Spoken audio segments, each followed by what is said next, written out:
या मालिकेचे पूर्ण एपिसोड्स पाहण्यासाठी झी5 ॲप डाउनलोड करा।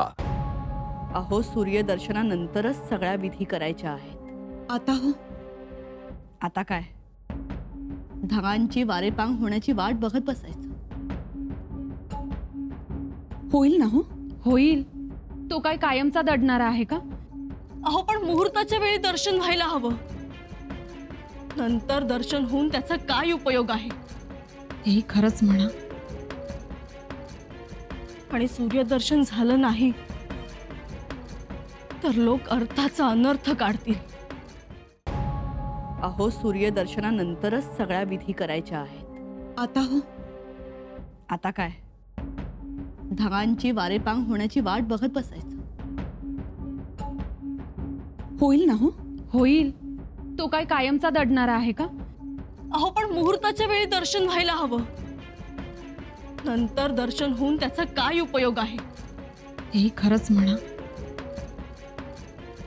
आणि सूर्यदर्शन झालं नाही तर लोक अर्थाचा अनर्थ काढतील। एवढं अवघड धर्मसंकट, पण दादासाहेबांनी ते लीलया सोडवलं। अहो तुमचे दादासाहेब आहेतच तसे। हो हो हो, नवऱ्याचं कौतुक राहू द्या। चला आता अभिषेक सुरू होईल। छत्रपती होतो शंभू, छत्रपती होतो रे, त्याच्या वाटेन सिंहासनाकडे जातो रे।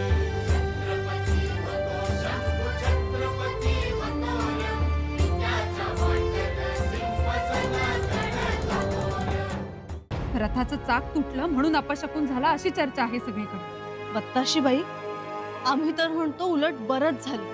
म्हणजे उलट नियतीच म्हणाली असेल राजेंना, राजे तुम्हाला आजचा काळपुरुष मारायचा आहे आणि आजचा काळपुरुष आहे औरंगजेब।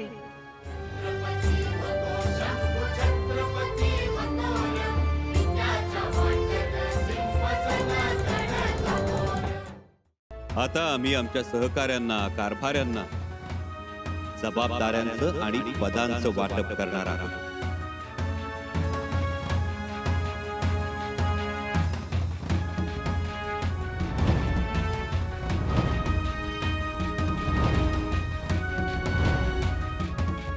प्रथम आम्ही सुरनीस पदावरील व्यक्तीची नियुक्ती करीत आहोत।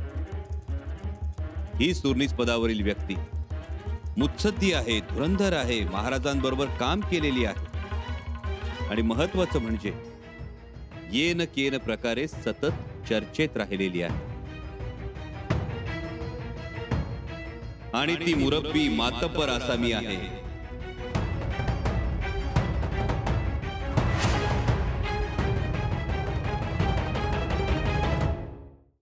सह्याद्रीच्या दऱ्याखोऱ्यातून, माळरानातून स्वराज्यासाठी अखंड साथ देणाऱ्या आपल्या सवंगड्यांचा, सहकाऱ्यांचा आबासाहेबांनी नेहमीच गौरव केला, सन्मान केला।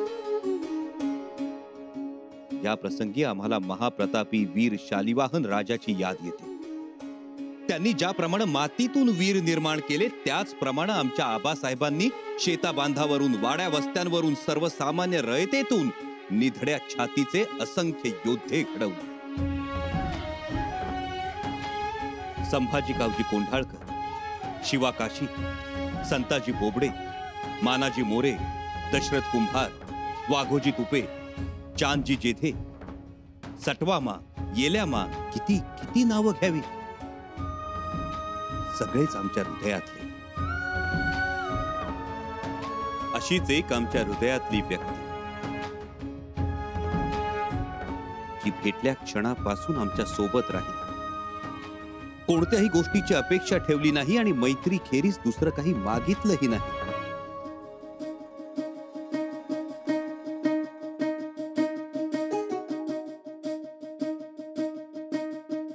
परंतु आज आम्ही त्यांना देणार आहोत मोठी जबाबदारी देणार आहोत।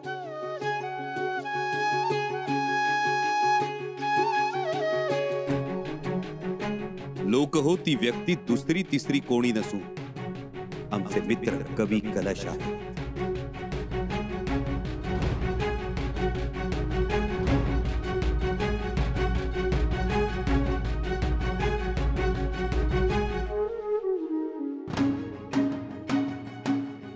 कवी कलश हे मूळचे कनोजचे, परंतु स्वराज्याची ख्याती ऐकून सह्याद्रीत आले. खरं तर घरची सुबत्ता कोणत्याही गोष्टीची ददात नाही. स्वतः संस्कृत पंडित आहेत, गाढे अभ्यासक आहेत, ग्रंथरचिते आहेत. संत सूरदास, संत तुळशीदास यांच्यावर त्यांची नितांत श्रद्धा. पण आले आणि स्वराज्याशीच एकरूप झाले.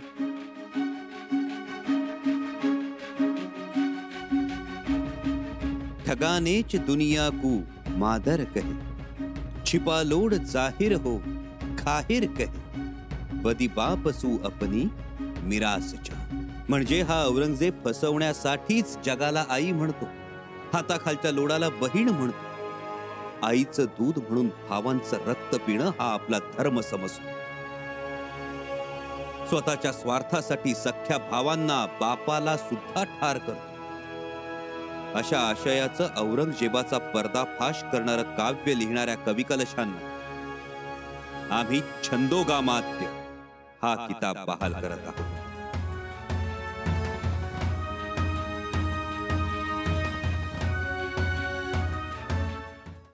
राजन स्वतः दान देकार करताय.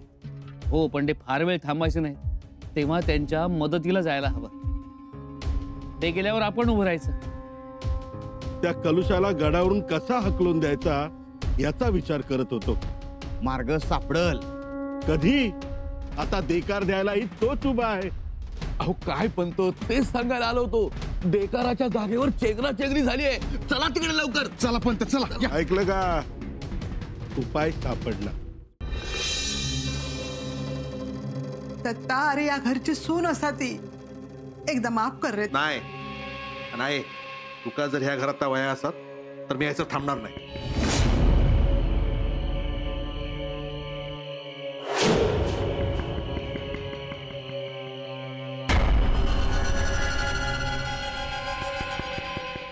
आपण अनाथ मुलांचं संगोपन करायला कसं त्यांना दत्तक घेतो, तसंच एखादं गाव दत्तक घेतलं तर?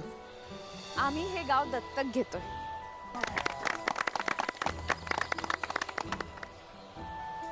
आणि राधिका तुला का करायचंय? ती गेली गावाला. गेले सर फिरायला. हो ना, बिहार की भटक भवानी नाही आहे ती. ऑफिसच्या कामासाठी गेली. ऑफिसचं काम करते ती, काम. आणि गॅरी मला का विचारतीये? जिथं राधिका असन तिथेच तर गुरुनाथ असन ना. रघु, तुझ्या राधिका मॅडम कुठे गेल्यात रे? त्या शेतकऱ्याच्या गावी गेले. Gary sir? सर पण तिकडेच गेले. I new. गॅरी पण गुड फॉर नथिंग बरोबर तिकडे मज्जा मारायला गेली. 35 करोड. बॅगही त्याचे, किल्ल्याही माहिती कुठे आहेत. कधी एकदा त्या बॅगेवर डल्ला मारतोय ना, असं झालंय. भैया साहेब देशमुखांच्या ताई आपणच का? काय काम होतं? आई साहेबांना भेटायचं होतं. मग त्यांना फोन करा. त्यांचा फोन नाही लागत आहे. मग तुम्ही बंगल्यावर जा. आमच्याकडे काय काम आहे? त्या तर तुमच्याकडे आहेत ना. आई साहेब आमच्याकडे नाहीये. गेली 2 वर्ष त्या इथे आलेल्याच नाहीत. काय? तुम्हाला कोणी सांगितलं की आई साहेब आमच्याकडे आहेत म्हणून? भैयानीच सांगितलं.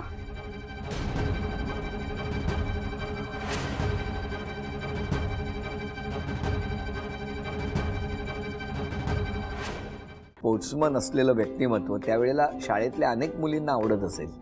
होत असेल. त्यांच्या शाळेतल्या एवढा काय खास मैत्रीण, ऍक्च्युली त्यांच्या मैत्रिणी वगैरे अशा मी कधी पाहिला नाही. मित्र भरपूर होते. मैत्रिणी दाखवल्याच नाहीत तुम्हाला. काय हो काय नाही काय आता उठून बसायची काय गरज होती? चला ईशा, घरी सगळे वाट बघत असतील. घरी म्हणजे अशी आनंदाची बातमी सगळ्यांबरोबर शेअर करण्यातच खरी मजा आहे बरं का ईशा. थँक्यू आहे बाबा. चला निघूया, उद्या पुरस्कार सोहळा आहे.